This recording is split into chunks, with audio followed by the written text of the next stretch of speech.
start by introducing yourself and saying what your title is? Good morning, everyone. My name is Patricia Cartier. I'm the principal of Middletown High School North. So how have you adapted to quarantine so far? I've established a daily routine that I have been following for the past 3 weeks. I get up at the same time each day, facilitate a virtual meeting with my administrative team at 8:30 a.m.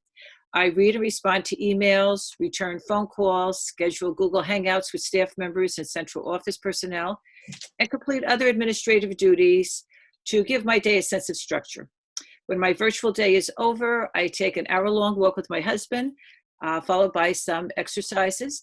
I've also been limiting the amount of time that I go outdoors running errands, and I combine as many of them as possible. In the evenings and on weekends, I enjoy reading novels or working on projects around the house and in the backyard. And fortunately, I have enough things to keep me busy within my home surroundings. So you answered a lot of my questions already with just that. But can you just elaborate a little bit more on what changes you've experienced because of quarantine? I definitely miss the time that I spend with the students at school and all my personal interactions with the staff and the students on a daily basis, and attending all the after-school co-curricular activities and especially the sporting events. So it's so unusual for me not to go to school every day, to church on Sundays. Restaurants, movie theaters, shopping malls, salons, and libraries are also closed. And I miss the opportunities to regularly visit with my family members and my friends, and several important events in my own family and planned vacations have been canceled and postponed, which has been disappointing for everyone. So we're adjusting to that. Can you just talk a little bit about how you've translated to online and how that's changed? We're now going through virtual home instruction. So it was an adjustment for staff members to adjust their schedules accordingly to provide work for students on Google Classroom, and how they're going to keep in contact with students. We're really emphasizing the importance of that direct contact, whether through a Google Hangout, Google Meet, Zoom. I also have had opportunities to be invited to a Google Hangout pasta party for the softball team. And the guidance counselors and myself, along with Mrs. Caruso, have done the virtual senior scholarship interviews. So that was over a 2-day period. So I like that face-to-face contact. And every day I'm trying to meet with about 10 to 20 teachers on Google Meets so that we can talk about things and I can answer any questions that they may have. So although we're not together on a regular basis, we still can make that connection, which is so very important. So how does church involve going online? Do you do that online? I do. I'm very strong on my faith. People know that I have a lot of committees and different activities that I do within my church community. So you watch it on TV or, streaming through, the internet. So there are still opportunities that you can stay connected with one another. It's just life is different. And as people say, there's going to be a beginning, a middle, and an end to this whole crisis. So hopefully, we'll all get back to normalcy within the near future. So can you touch a little bit more on your opinion on virtual learning and some of the positives and negatives on it? Virtual learning has been going on the college level for many years. So it's a platform that has been utilized. However, at the high school level, it's something different, and students have to get used to that type of a schedule. What happens at the high school level, students normally don't get up that early in the morning, so they have the opportunity throughout the day. But I just wish more people would take advantage of the opportunity to connect with their teachers, especially if they need clarification on an assignment or there's an extenuating circumstance which precludes them from handing in their assignment on time. So we're navigating through uncharted waters at the high school level, middle school level, and even the elementary schools. So that's what we're working on, trying to create the balance that everybody can get their work done and still have time to do other things in their life. So how's your job as a principal changed? Main changes is that I don't have that personal, up-close contact with people on a regular basis. I'm doing everything that I've done before. What I have to do is I find that I have to spend more time in front of the computer because every meeting has to be scheduled. So either I pick up the phone to talk to somebody or I have to schedule something in advance. So that's the main difference. I love going into the classrooms. I like interacting with students in the cafeteria, in the gym, etc. So I just don't have that opportunity now. But my workload, if anything, is more intense right now because we have to constantly be at the computer, you take your break, but then, it's 24/7, it really is. So how do you think the students and teachers are adapting to virtual learning? The students with whom I've spoken to said that they're, doing what they have to do. They seem to like the schedule a little better because, again, as I said before, they get to sleep in, and they could work until, midnight if they want to. I do know that many students are telling me they're working harder now, that it seems like the workload seems a little more intense than they had it when they were in school regularly. I think teachers are also working hard because they want to constantly provide that feedback to students.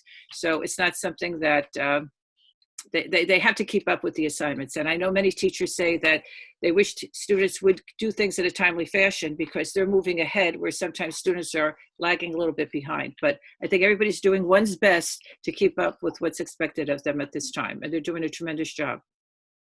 So can you talk a little bit about like late work and quarterlies assignments? Right now for the third marking period, some of the quarterlies, because they were project-based, had begun prior to March 13th, which was our last day of school in the normal routine, okay? So now students have the opportunity, if they want to take an exemption in lieu of a grade for that quarterly exam. However, if in fact they decide that they want to take an exemption, it will not be averaged into their final course grade average. There's no value. However, if a student wants to take the numerical score, that would be computed for the end of the year grade point average for the 3 quarterlies that they've taken to date and the 3 marking period grades. We're still discussing what we're going to be doing for the 4th marking period. So how does this play into seniors and with graduation and prom? We don't know yet when the governor of New Jersey is going to determine when schools can reopen, nor do we know about the gathering ban. So that's something that's out of our hands right now. We have looked into alternate dates for the prom later in June. And as far as graduation is concerned, we haven't made any formal decision yet because we just don't know if and when we are going back. And if we have to keep the social distancing, thinking about how to set it up so that people were at an adequate spacing from one another, the proximity. So we really can't think that far ahead, but we have some ideas in mind. Would graduation ever be online? Would that be a possibility? There are situations where you can have, quote, a virtual graduation. And I know that some of the guidance counselors and the class advisors are thinking some ideas of how we can make this time very special for the seniors. So whether people record themselves or, do certain little ideas like that, that we would then broadcast that and make a video montage or something to that effect, that we can give a memento as a culmination of your 4 years at High School North. I know that the yearbooks will be coming in. We have to think about ways of how to distribute the yearbooks to people, the caps and gowns. I mean, there are a lot of things to look forward to. We just have to figure out how we're going to be able to do this in a safe manner for everybody. So how do you think this will affect everyone when we return to school?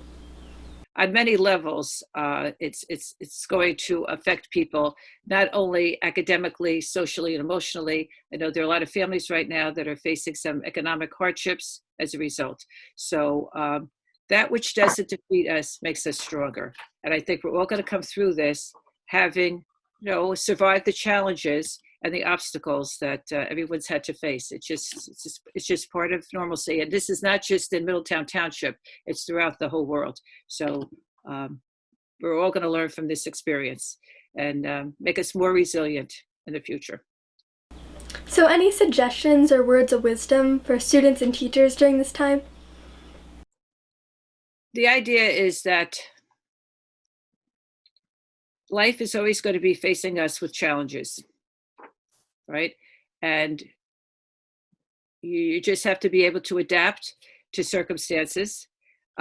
You're not in this alone. I just feel that the community comes together, first as a family, your nuclear family, then your extended family and friends, and then all community personnel. And I really want to give a shout out to all the healthcare professionals who are really on the front lines each and every day, our EMTs, firemen, policemen that put themselves in the line of fire, so to speak, to try to make sure that everybody's safe and secure. within our own township and our schools, the custodians have done a tremendous job in cleaning, sanitizing, and disinfecting the schools. The technology specialists have been at our school distributing Chromebooks, being available to make any repairs and provide services, internet connectivity for families. I mean, so many people have all rallied together. And when you hear about the news reports about how people are making donations and giving up one's time and distributing the food, like we have our food service, helping to do that for people in the community, I think everybody has rallied together. And that's what's just so amazing about not only our community, but the world in general. So I think we've all realized the value of humanity. Well said, thank you. Do you have anything else to say that you'd like to put out there? I can't wait to get back to normalcy, as they say, and to see everybody. And but I know it's going to take some time. I think people are going to be very cautious about embracing people and going to social events and having a good time with one another without the fear of maybe getting sick. So I just pray that everybody takes care of oneself and each other, and we get through this unscathed, so to speak, and look forward to a bigger, brighter, and a more promising future.